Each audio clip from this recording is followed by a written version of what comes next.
إن الحمد لله نحمده ونستعينه ونستغفره ونعوذ بالله من شرور أنفسنا ومن سيئات أعمالنا من يهده الله فلا مضل له ومن يضلل فلا هادي له وأشهد أن لا إله إلا الله وأشهد أن محمدا عبده ورسوله أعوذ بالله من الشيطان الرجيم بسم الله الرحمن الرحيم يا أيها الذين آمنوا اتقوا الله حق تقاته ولا تموتن إلا وأنتم مسلمون يا أيها الناس اتقوا ربكم الذي خلقكم من نفس واحدة وخلق منها زوجها وبث منهما رجالا كثيرا ونساء واتقوا الله الذي تساءلون به والأرحام إن الله كان عليكم رقيبا يا أيها الذين آمنوا اتقوا الله وقولوا قولا سديدا يصلح لكم أعمالكم ويغفر لكم ذنوبكم ومن يطع الله ورسوله فقد فاز فوزا عظيما أما بعد فإن خير الحديث كتاب الله وخير الهدي هدي محمد صلى الله تعالى عليه وآله وسلم وشر الأمور محدثاتها وكل محدثة بدعة وكل بدعة ضلالة وكل ضلالة في النار أعوذ بالله من الشيطان الرجيم بسم الله الرحمن الرحيم ومن أحسن قولا ممن دعا إلى الله وعمل صالحا وقال إنني من المسلمين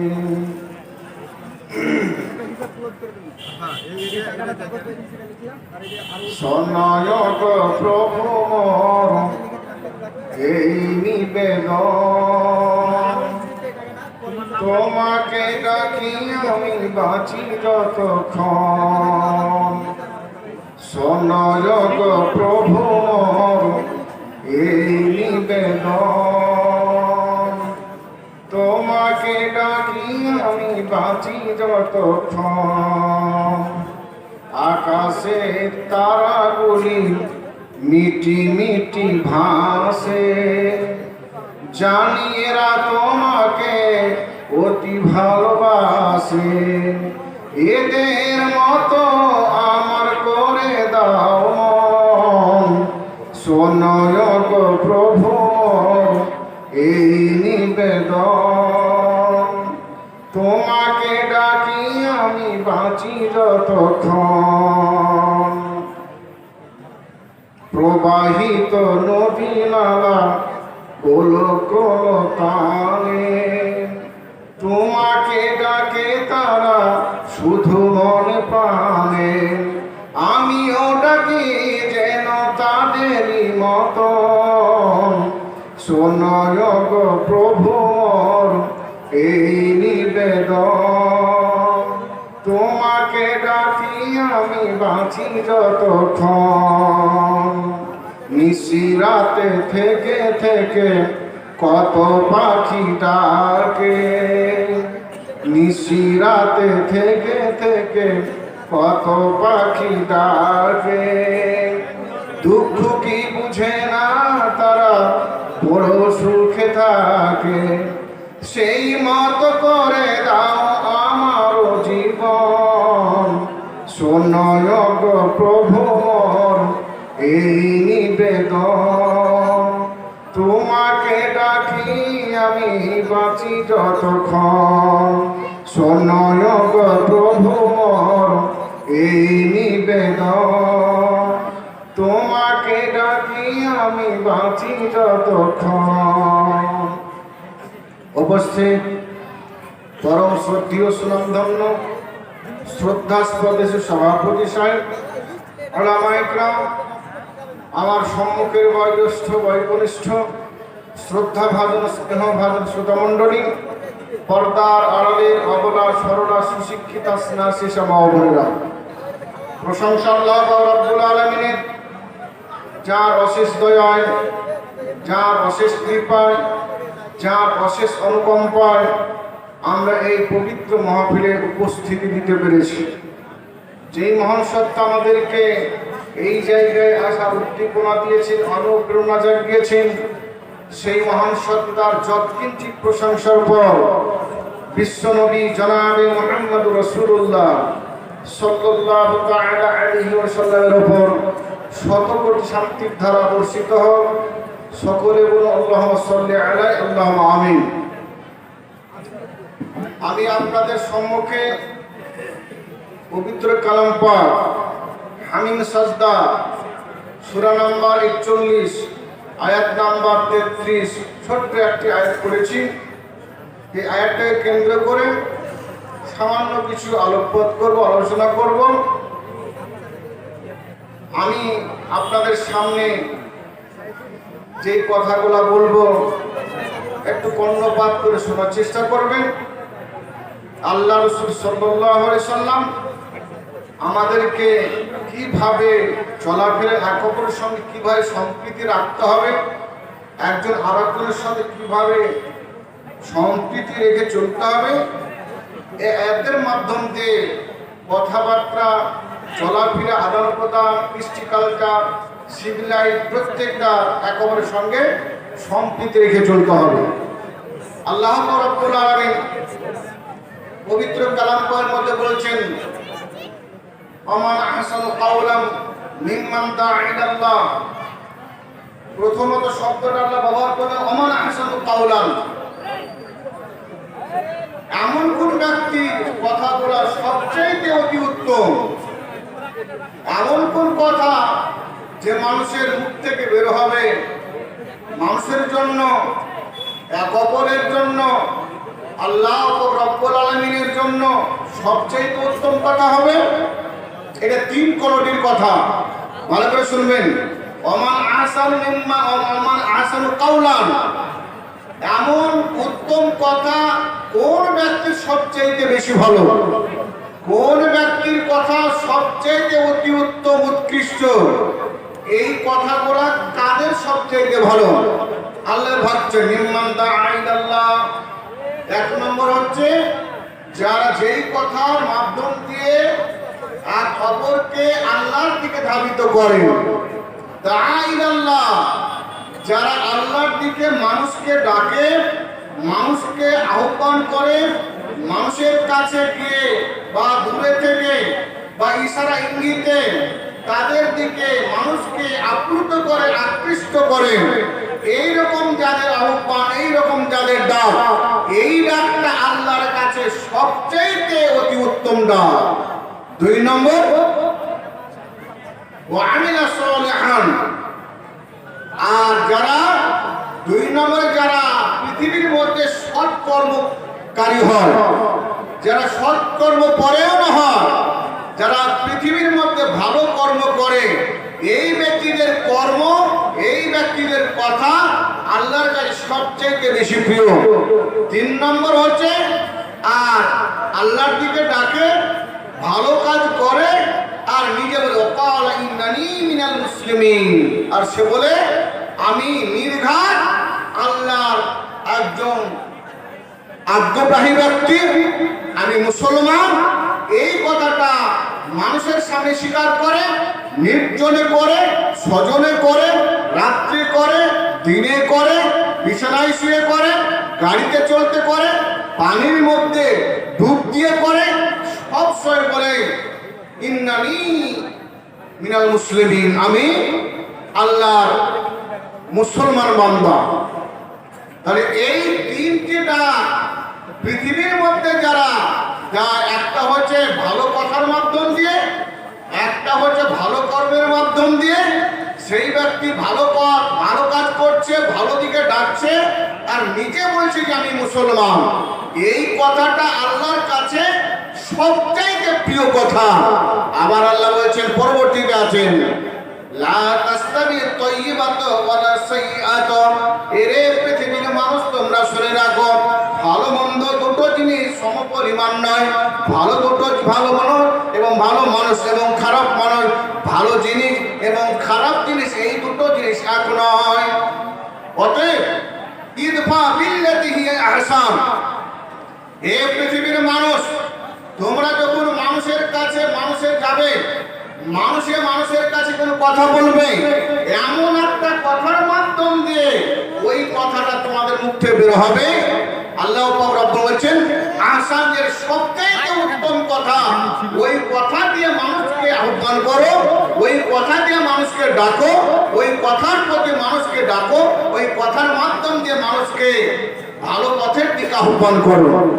এইরকম তোমার মধ্যে চর্চা থাকে, এইরকম কৃষ্টি কালচার থাকে, এইরকম যদি তোমার মনোভাব থাকে, কি হবে?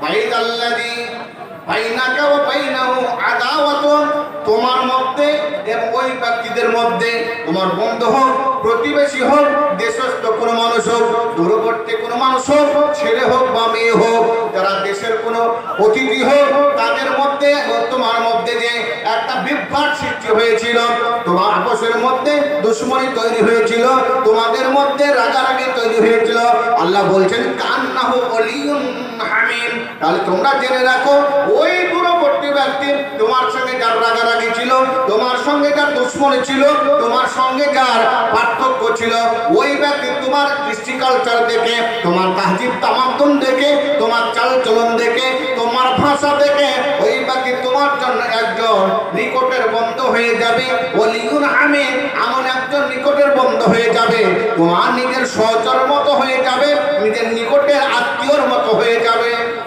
একজন দূরবর্তী ব্যক্তিকে, একজন কাফিরকে, একজন অমুসলিমকে তুমি তাকে ডাকবে নিজের দিকে এমন পন্থাতে, যাতে তোমার মধ্যে ওই রকম ভাব থাকে, নম্র ভাব থাকে, সম্প্রীতিকে বজায় রাখার ভাব থাকে। এইরকম ভাবধারা নিয়ে যদি মানুষের কাছে ওই তিনটি বাক্য প্রয়োগ করো, ভালো পথের দিকে ডাকো, সৎকর্ম করো এবং নিজে মুসলমান বলে আখ্যায়িত করো। আল্লাহ রাব্বুল আলামিন পরবর্তী আয়াতে বলছেন, আল্লাযীনা সাবারু, আল্লাহ বলেছেন এই রকম ব্যক্তি, ওই রকম যে সবাই তো তৈরি করতে পারে না, এই রকম ধৈর্য, এই রকম সহ্য সবার দ্বারাই হবে না। ইল্লাল্লাযীনা সাবারু, যারা পৃথিবীর মধ্যে ধৈর্য ধারণ করে থাকে, এই ব্যক্তিরা এই রকম দামি জিনিস গ্রহণ করতে পারে।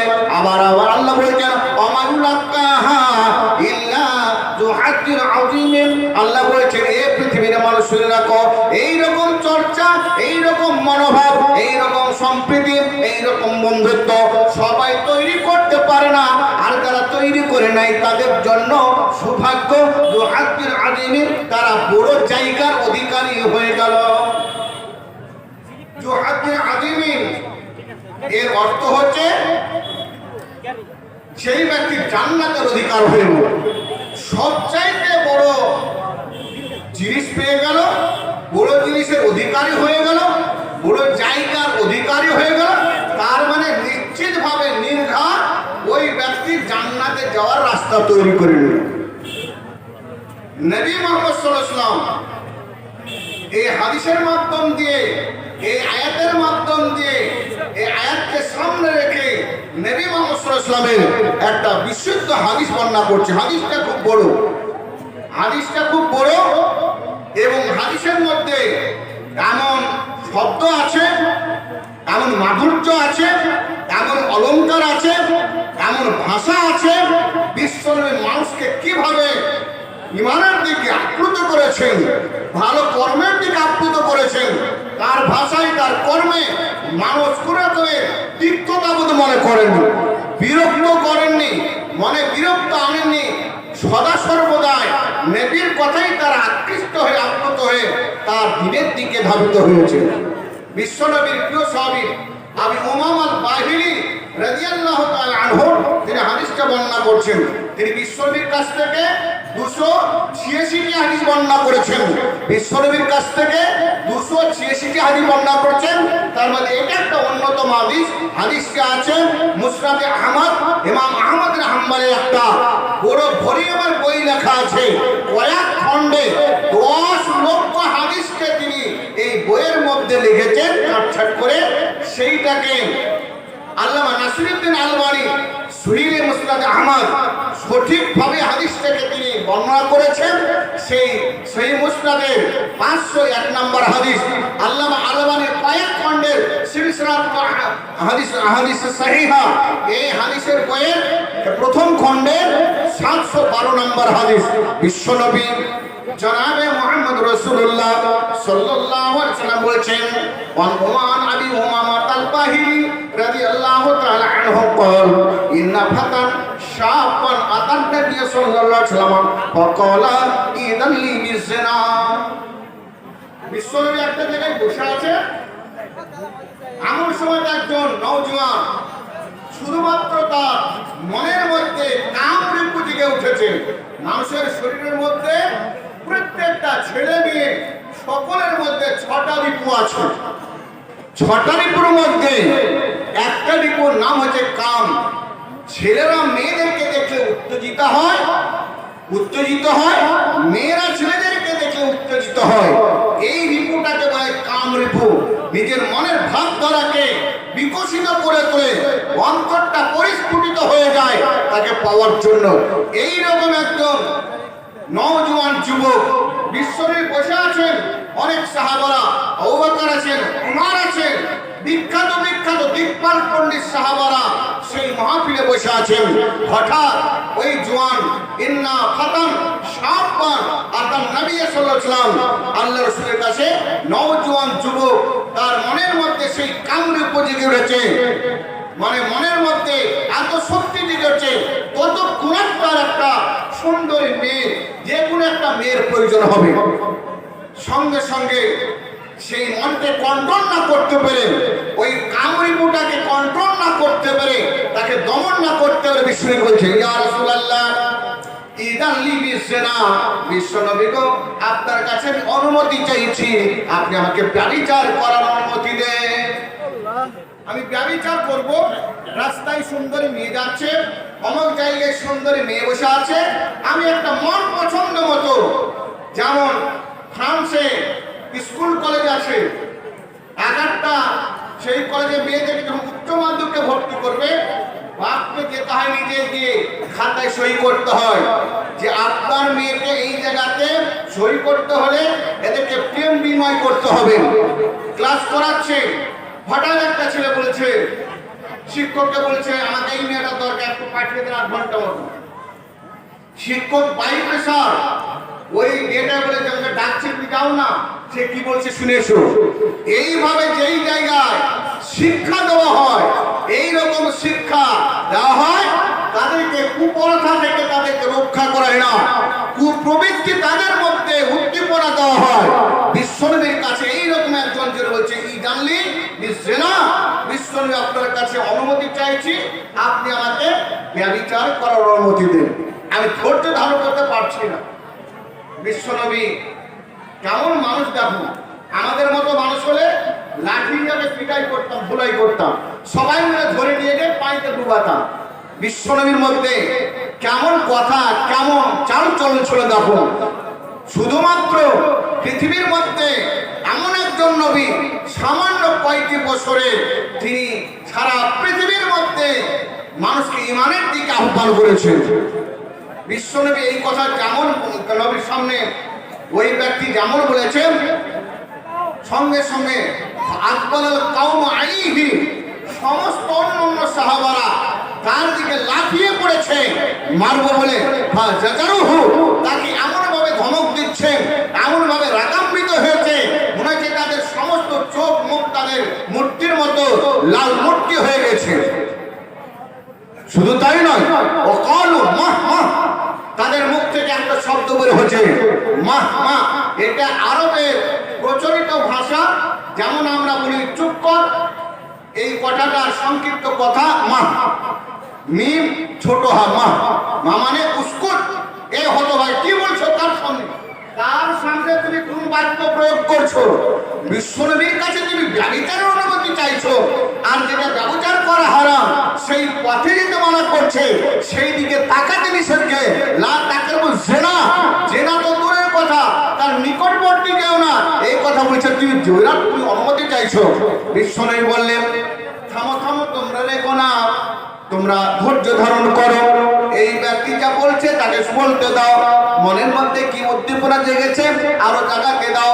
সঙ্গে সঙ্গে বিশ্বনবী বলেন উদ্দন্য, তাকে কাছে নিয়ে এসো, ফাতানা মিনু পারিবান, বিশ্বনবী বসে আছেন, তাকে ধরে নিয়েছে, বিশ্বনবীর কাছে বসিয়ে দেওয়া হলো। একজন ব্যভিচারীর দাবিদার ব্যভিচার করবে, নারী ধর্ষণ করবে, অন্যায় কাজে লিপ্ত হবে, সেই জন্য এত বড় কথা বললো নবীর সামনে, আর নবী বলছেন তাকে আমার কাছে নিয়েছো, মারবে না, কোনো প্রকারে খারাপ কথা বলবে না, কোনো খারাপ কথা মুখে প্রয়োগ হবে না। বিশ্বনবী বলেন বুঝলো, তাকে নিকটে করো, নিকটে নিয়েছো, ফাতানা মিনহু কারিবান, বিশ্বনবীর নিকটে তাকে আনা হলো। বিশ্বনবী বলছেন, কেমন ভাষা দিয়ে বোঝাচ্ছেন দাও। বিশ্বনবী বলছেন, এ যুবক তুমি শুনে রাখো, তুমি ব্যভিচার করার অনুমতি চাইছো, আমি তোমাকে কয়েকটা প্রশ্ন করব, এই প্রশ্নের উত্তর তুমি আমাকে দেবে, তোমাকে আমি ব্যভিচার করার অনুমতি দিয়ে দেব। তুমি কয়েকটা প্রশ্ন করব, এই প্রশ্নের উত্তর তুমি আমাকে দেবে, আমি তোমাকে যা বলছো তার অনুমতি দিয়ে দেব। বলে কি প্রশ্ন?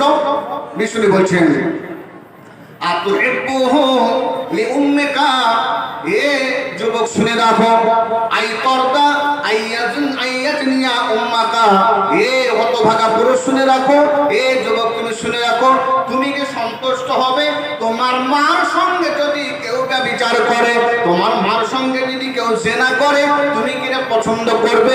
এ যুবক শুনে রাখো, আতুহিব্বুহু লিউম্মিকা, কোন ব্যক্তি যদি তোমার মা তোমাকে রাস্তায় চলছে, তোমার কাছে তোমার মাকে ডেকে তোমার সামনে যদি তোমার মাকে ব্যভিচার করে, তোমার মাকে ধর্ষণ করে, তুমি কি দাঁড়িয়ে দাঁড়িয়ে হাসবার বলবে মা আরো কাজ করছে, মা কত আনন্দের কাজ করছে? হে যুবক বলো, তুমি এ থেকে তুমি সন্তুষ্ট হবে, এই কাজটা কি তুমি পছন্দ করবে? আতারদা আইয়াজনিয়া উম্মাকা, তোমার মাকে যদি কেউ ব্যভিচার করে, তুমি কি এতে সন্তুষ্ট হবে? একদম পাগল হলেও বলবেন না এটা হবে না। সঙ্গে সঙ্গে ওই যুবক, বিশ্বনবী তাকে ধুৎকার দিলেন না, তাকে কাছ থেকে সরিয়ে দিলেন না, তাড়িয়ে দিলেন না, বলে তাকে অনেক করে নিয়ে যে রেখেছো, একে কাছে না, বিশ্বনবীর কাছে ডাকলেন। কেমন মর্যাদার ব্যক্তি, কেমন অনুপ্রেরণা দানকারী ব্যক্তি, কাছে ডেকে আস্তে আস্তে বলছেন। সঙ্গে সঙ্গে সেই ব্যক্তি বলছে সে ব্যক্তি বলছে না না, আমি আল্লাহর কসম করে বলছি, জালানি আল্লাহু ফিদাকা, হে বিশ্বনবী আপনার জন্য আল্লাহ আমাকে যেন কুরবান করে দেয়, আপনার জন্য উৎসর্গ করে দেয়, কখনো না, এটা আমি পছন্দ করব না। আমার মাকে কেউ যদি ব্যভিচার করে আমি পছন্দ করব না। আমি কি করে পছন্দ করব? আমার মতো যুবকের সামনে যদি আমার মাকে কেউ ধর্ষণ করে, এটা কখনো আমার বরদাস্ত করা যাবে না, এটা কখনো আমি পছন্দ করব না। সঙ্গে সঙ্গে বিশ্বনবী বললেন ওয়ালাকিন্নান নাসা লা ওয়াল্লাহি ওয়ালাকিন্নান নাসা ইউহিব্বুনাহু লিউম্মাহাতিহিম। বিশ্বনবী বললেন ওরে যুবক শুনে রাখো, কোন মানুষ চাইবে না, পৃথিবীর মধ্যে কোনো মানুষ চাইবে না যে আমার মার সঙ্গে ব্যভিচার করো, আমি দাঁড়িয়ে দাঁড়িয়ে দেখবো। এ যুবক তুমি কি করে আজ একজন কারো মা হবে, তুমি যাকে দর্শন করতে চাইছো, তুমি যাকে হয়তো ব্যভিচার করতে চাইতো, কার হয়তো মা হবে, কার হয়তো বোন হবে, কার হয়তো খালা হবে, কার হয়তো ফুফু হবে, তুমি কি করে নিজে যেটা পছন্দ করো না, নিজের জন্য তুমি কেন ওইটাকে পছন্দ করতে চাইছো? তুমি শুনে রাখো, সারা পৃথিবীর কোনো মানুষ নিজের মার সঙ্গে ব্যভিচার করাটাকে কোনো মতই তারা পছন্দ করবে না। একটা যখন কথা বললে যুবকের মধ্যে একটু নিম্ন ভাব এসে গেল, নম্র হয়ে গেল। আবার বিশ্বনবী বলছেন হে যুবক,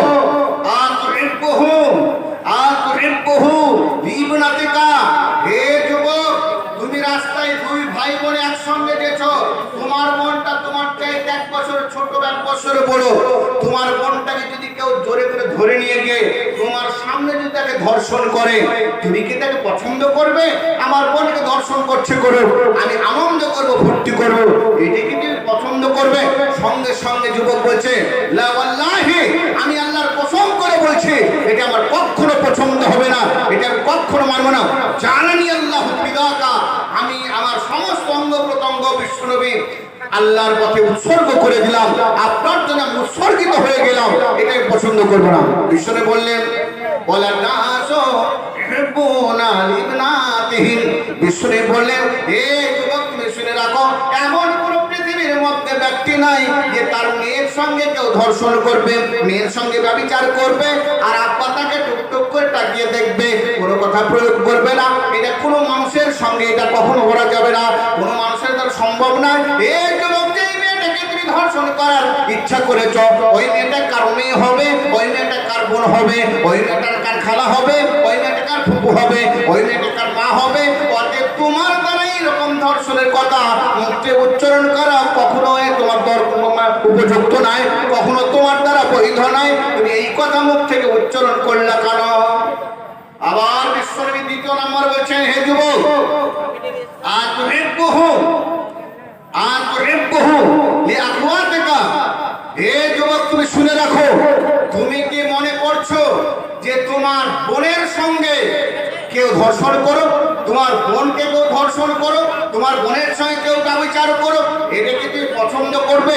এটা কি তুমি চাইবে?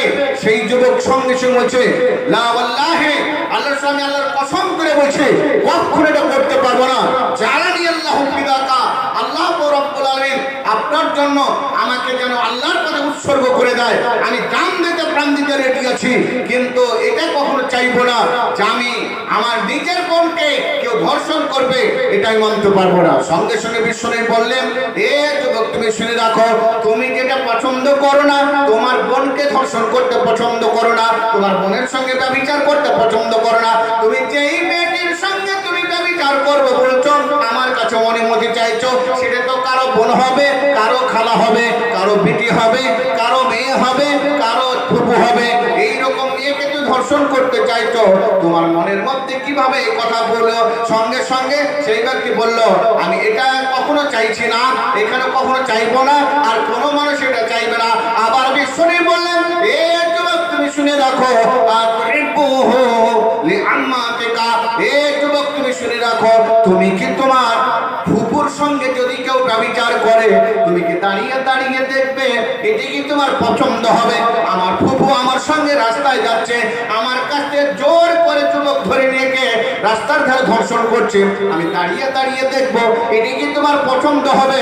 সেই ব্যক্তি বলছে, লা ওয়াল্লাহি, আমি আল্লাহর কসম করে বলছি এটা কখনো আমার পছন্দ হবে না। জালানি আল্লাহু ফিদাকা, ও বিশ্বনবী আমার সমস্ত অঙ্গ প্রত্যঙ্গ আল্লাহর পথে উৎসর্গ করে দিচ্ছি, এটা কখনোই পছন্দ হবে না।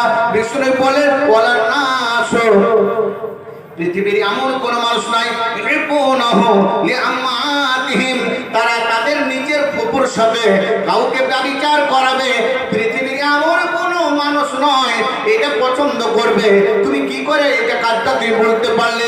সঙ্গে সঙ্গে সেই যুবক বলছে, এটা কখনো করা যাবে না। হে যুবক তুমি শুনে রাখো, যেই মেয়েটাকে দর্শন করার জন্য আমার কাছে অনুমতি চাইলে, ওই মেয়েটা তোমার খালা হবে, তোমার ফুপু হবে, অথবা তোমার দাদি হবে, অথবা তোমার নানি হবে, তোমার বোন হবে, যেই কেউ তোমার হবে। তুমি যেন নিজেরকে ভালোবাসো না, অপরের ফুপুকে ভালো কি করে তুমি বাঁচতে চাইলে তার সঙ্গে ব্যভিচার করবে। সঙ্গে সঙ্গে যুবক নিজে নিশ্চুপ হয়ে গেল। বিশ্বনবী শেষ নম্বরে বলছেন, হে যুবক, আতুহিব্বুহু লিখালাতিকা, হে যুবক শুনে রাখো, কেউ যদি তোমার খালার সঙ্গে ব্যভিচার করে, তুমি কি এটা পছন্দ করবে? তোমার খালাটা তোমার চাইতে একটু বয়সে বড়, তোমার মায়ের ছোট বোন, তোমাকে নিয়ে যাচ্ছেন তোমার বাপের বাড়ি থেকে, মায়ের কাছ থেকে নিজের বাড়ি বেড়াতে নিয়েছে। রাস্তার মধ্যে কতগুলো যুবক ধরে বলছে, এসো তোমার সঙ্গে একটু অন্যায় করবো, অপ্রীতিকর কাজ তোমার সঙ্গে করবো, তুমি কি এটা পছন্দ করবে যুবক? তোমার খালার সঙ্গে যদি এইরকম অন্যায় করে, এই অশালীন কাজ করে, অপ্রীতিকর কাজ যদি তোমার খালার সঙ্গে করে, এটা কি তুমি পছন্দ করবে? সঙ্গে সঙ্গে যুবক বলছে, ওয়াল্লাহি আল্লাহর কসম করে বলছি আল্লাহ রাসূল এটা কেউ পছন্দ করবে না। সঙ্গে সঙ্গে সেই যুবক বলছে জালানি আল্লাহু ফিদাকা ইয়া রাসূলুল্লাহ, হে আল্লাহর রাসূল আপনার কাছে আমার সমস্ত অঙ্গ প্রত্যঙ্গ উৎসর্গ করে দিলাম, এই কাজ কেউ পছন্দ করবে না। বিশ্বরের পরে ওয়ালান্নাস ইউহিব্বুনাহু ফিল খালাতিহিম, পৃথিবীর এমন কোন মানুষ নাই যে তার খালার সঙ্গে কেউ ব্যভিচার করবে, সে টুকটুক করে দাঁড়িয়ে দেখবে। এমন কোন পৃথিবীর মধ্যে অল্প মানুষ নয় যে নিজের খালাকে নিজে দাঁড়িয়ে থেকে ধর্ষণ করাবে, নিজের খালাকে ব্যভিচারের কাজে লাগিয়ে দেবে। এরকম পৃথিবীর মধ্যে মানুষ যারা জ্ঞানবান মানুষ, এইরকম মানুষ পৃথিবীর মধ্যে কেউ নাই। এই কথাটা পরপর বিশ্বমিতাকে সংশোধন করার জন্য একটা কথা বলে সংশোধন করলেন না। প্রথমে বললেন মা, পরে বললেন পিটি, পরে বললেন বোন, তারপরে বললেন ফুফু, তারপরে বললেন খালা। এই পরপর বলার পরে বিশ্বনবী সাহাবাদেরকে বললেন তাকে আমার কাছে এসো তো, কতবার ওয়াজা ইয়াদাই হে। বিশ্বনবী তার উপরে হাতটা রাখলেন, তার উপর হাতটা রাখলেন, রাখার পর বলছেন একটা দোয়া দিচ্ছেন এই ব্যক্তিকে। এই ব্যক্তি যখন সংশোধন হয়ে গেলে বলেন এই কাজ আর করবো না, এই কাজের দিকে যাব না, সঙ্গে সঙ্গে বিশ্বনবী তাকে তার গায়ের উপরে ঘাড়ের উপরে হাত রাখলেন, রেখে তিনটে বাক্য ব্যবহার করলেন। আমরা যারা এখানে আছি এই বাক্যগুলো যদি নাও জানা থাকে একটু বলবেন। বিশ্বনবী বলছেন আল্লাহুম্মা গফিরহু আল্লাহুম্মা গফির জামবাহু, হে আল্লাহ এই ব্যক্তি ইতিপূর্বে যা কথা বলেছেন, ব্যভিচারের কথা বলেছে আমার সামনে, নিজের মনের কথা ব্যক্ত করেছে আমার সামনে, এই ব্যক্তি এই কর্মে যদি তার কোনো গুনাহ হয়ে যায় আল্লাহ তুমি তাকে ক্ষমা করে দাও। আল্লাহুম্মা গফির জামবাহু, আল্লাহ এই ব্যক্তির মুখ থেকে এই কথাটা আমার সামনে উচ্চারণ করেছে ইদাল্লি বিজিনা, এই কথা বলাতে যদি তার কোনো গুনাহ হয় আমি নবী তোমার কাছে প্রার্থনা করছি আল্লাহুম্মা গফির জামবাহু, আল্লাহ তার গুনাহকে তুমি ক্ষমা করে দাও। প্রথম নম্বর বাক্য বললেন। দ্বিতীয় নম্বর বললেন হে আল্লাহ ও তাইহির কলবাহু, আল্লাহর কাছে বলছে আল্লাহ এর অন্তরের মধ্যে যে এইরকম কুমন্ত্রণা জেগেছিল, কুপ্রবৃত্তি জেগেছিল, তার এর অন্তরটাকে তুমি পরিষ্কার করে দাও। যেমন ময়লা মাটি লাগলে জামা কাপড়ে নষ্ট হয়ে যায়, ময়লা কাপড় লেগে গেলে তাকে সাবান দিয়ে সার্ফ দিয়ে ধৌত করা হয়, আল্লাহ তাইহির কলবাহু এই ব্যক্তির অন্তরটাকে তুমি তোমার মেশিন দিয়ে যেই জিনিস দিয়ে ধুলে পরিষ্কার হয়ে যাবে ওইভাবে তার অন্তরটাকে পরিষ্কার করে দাও। তিন নম্বর বাক্য আল্লাহ রাসূল বললেন ও হাসিন ফারজাহু, আল্লাহ যে অঙ্গ দিয়ে ব্যভিচারের উদ্দীপনা দিয়েছিল, যেই জিনিস তার মধ্যে উদ্দীপনা জাগিয়েছিল সেই অঙ্গটাকে তার লজ্জাস্থানকে তুমি আল্লাহ পবিত্র করে দাও। এই ব্যক্তি জীবনে যেন কোনো গুনাহ না করে, অন্তর যেন গুনাহের দিকে ধাবিত না হয়, আর তার অন্তরের মধ্যে যে অস্ত্রটা দিয়ে ব্যভিচার করার ইচ্ছা করেছিল এই অস্ত্রটাকে আল্লাহ ওই লজ্জাস্থানকে আল্লাহ তুমি তার পবিত্র করে দাও।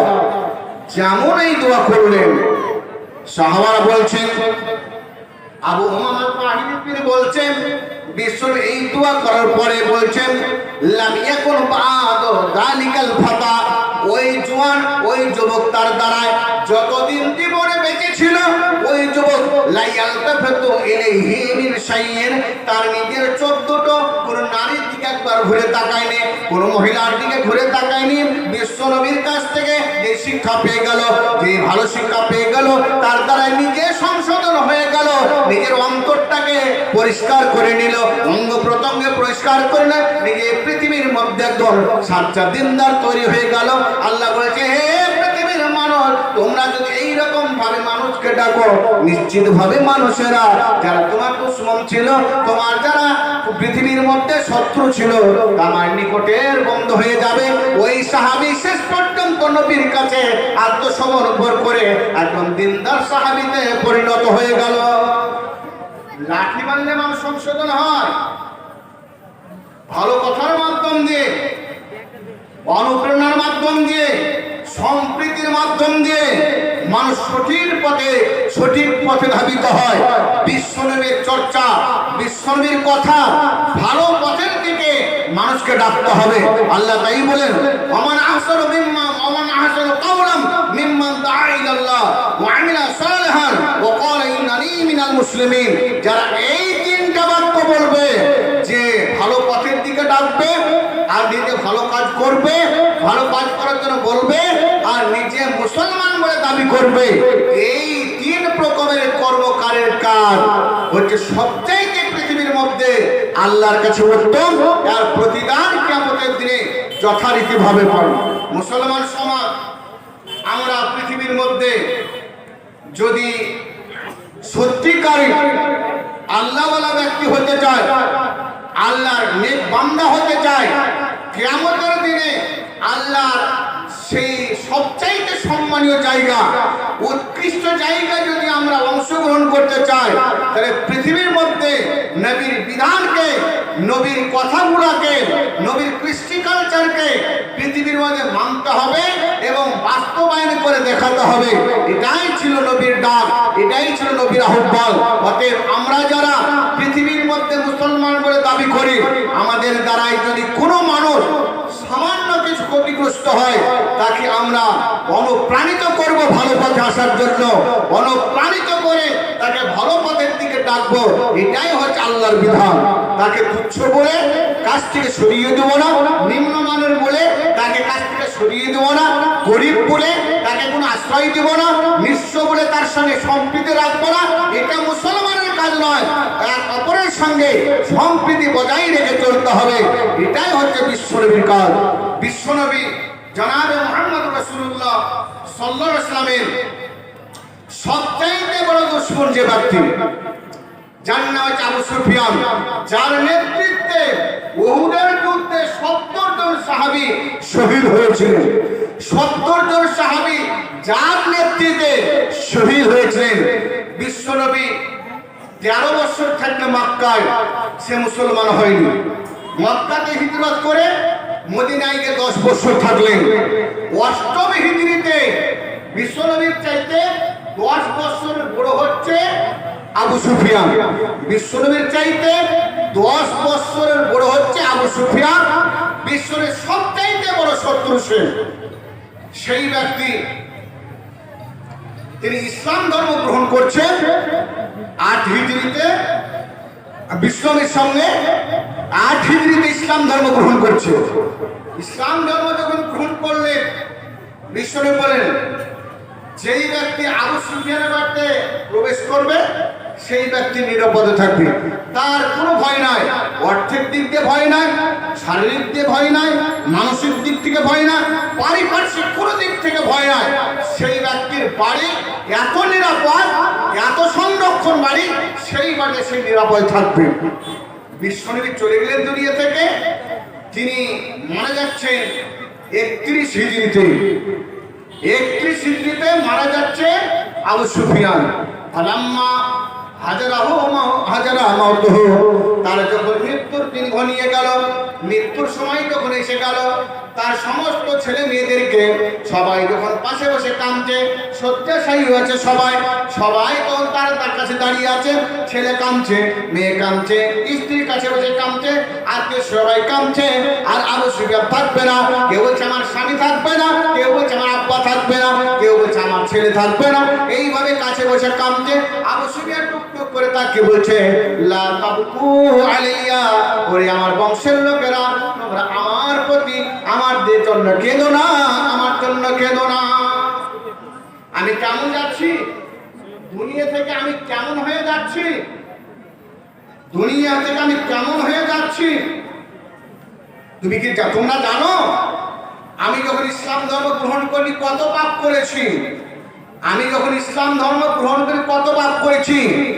সঙ্গে সঙ্গে আবু সুফিয়ান তার বংশের লোকেদেরকে ডাক দিয়ে বলছেন, শুনে দেখো, লা তাবকু আলাইয়া, তোমরা আমার জন্য কেঁদো না, আমার জন্য কেঁদো না। তোমরা জেনে দেখো, তোমাদের আব্বা পৃথিবীর মধ্যে দিয়ে এমন ভাবে যাচ্ছে, পরিষ্কার পরিচ্ছন্ন হয়ে ধৌত হয়ে যাচ্ছে। তিনি বলছেন, আমি যখন পৃথিবীর মধ্যে দেখেছি, আসলাম তো উনি বলছে আসলাম তুমি খতিয়াতে বলছে ওরে আমার স্ত্রী শুনে রাখো, ওরে আমার ছেলেরা শুনে রাখো, ওরে আমার মেয়েরা শুনে রাখো, ওরে আমার প্রতিবেশী শুনে রাখো, যেদিন আমি ইসলাম ধর্ম গ্রহণ করেছি লাউ আতানাত্তাফু বিশাইইন, আমি এমন কোন গুণ আমার দ্বারাই নাই, সমস্ত মুছে ছারখার হয়ে গেছে, সব মুছে গেছে গুনাহ, সব গুনাহ মুছে গেছে।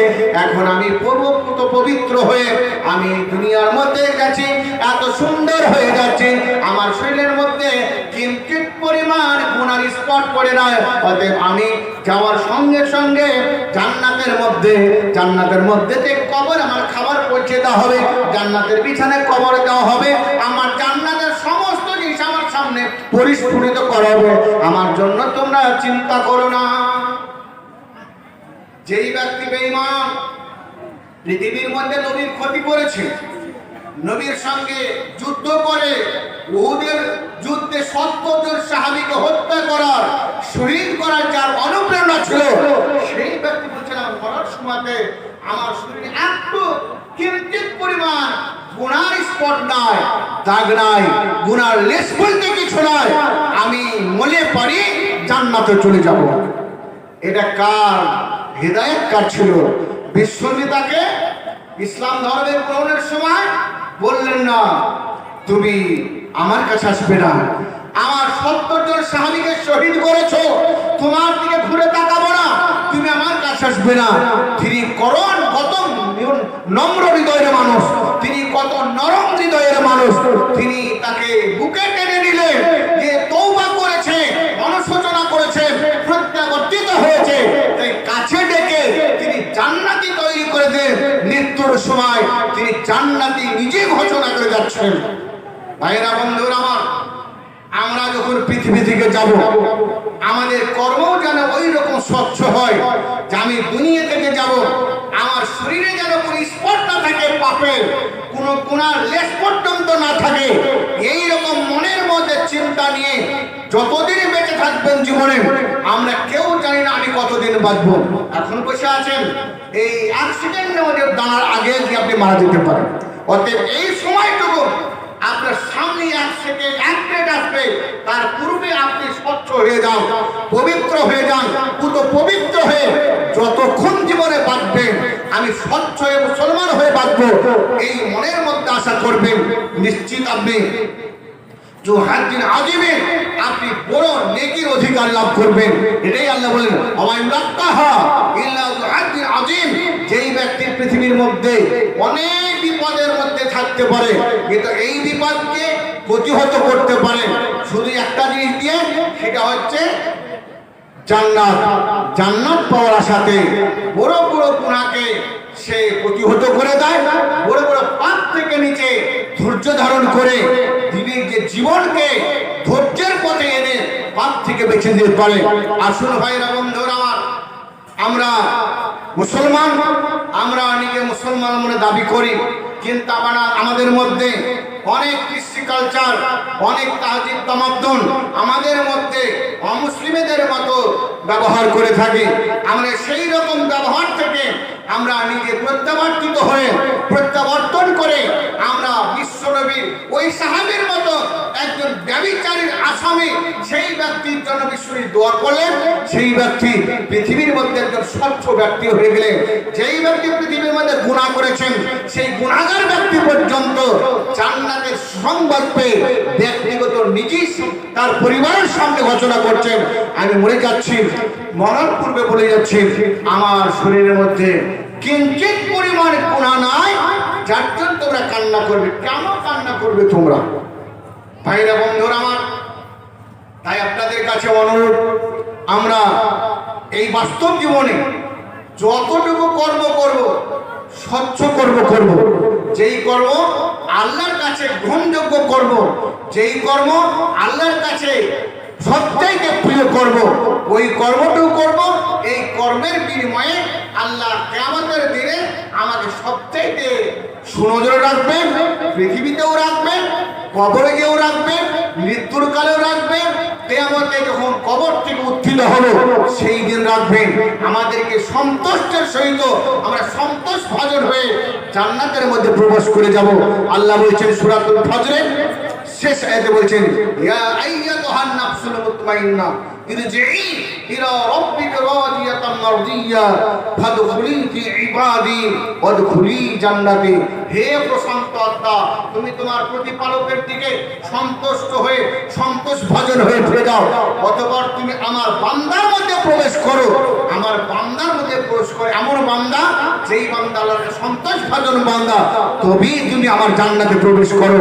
আল্লাহর জান্নাতে প্রবেশ করতে গেলে আল্লাহর স্বচ্ছ বান্দা হতে হবে। স্বচ্ছ বান্দা না হলে আল্লাহর জান্নাতে যাওয়া যাবে না। আসল স্বচ্ছ বান্দা এক্ষুনি পরীক্ষা হবে। কে আছেন আজকে মসজিদের জলসা? আচ্ছা আমার ভাই সাহেব, পূর্বে আমার ভাই আব্দুল সবুরের হাতে 5,000 দিয়েছে, আমার হাতে দিচ্ছেন 5,000। বিভিন্ন জালসাতে আশেপাশে যত হয়, গত বছর এখানে দিয়েছেন 10,000, সব জাতি দিয়েছেন 10,000 করে। আর তিনার কাছে কেশাডাঙ্গা মাদ্রাসাতে তিনি দিয়েছিলেন 20,000। ওটা একটু চাপ দিয়ে নিয়েছিলাম, বাড়ির কাছে মাদ্রাসা না। তিনার স্ত্রী নাই, তিনি একটা নার্সিং হোম খুলেছেন। এটা মুসলমান এলাকার মুসলমানের কাছে বড় সৌভাগ্য। আমাদের যারা সেবা নিতে চান ওইখানে যাবেন, সেবা পাবেন। বিভিন্ন প্রকার ডাক্তারকে আপনার সেবা দেওয়া হবে। যাবেন আমার ভাইয়ের নার্সিংহোমে, এটা আপনাদের কাছে অনুরোধ রইল। আমার ভাই যান, তিনি 5,000 টাকা দিলেন তার স্ত্রী এবং ছেলে মেয়ে যা আছে সকলে, এবং তার নিজের নামে, তার বিজনেস ব্যবসার নামে। আল্লাহর কাছে দোয়া করো, আল্লাহ তার বিজনেসকে তুমি সত্য বিজনেসে পরিণত করো।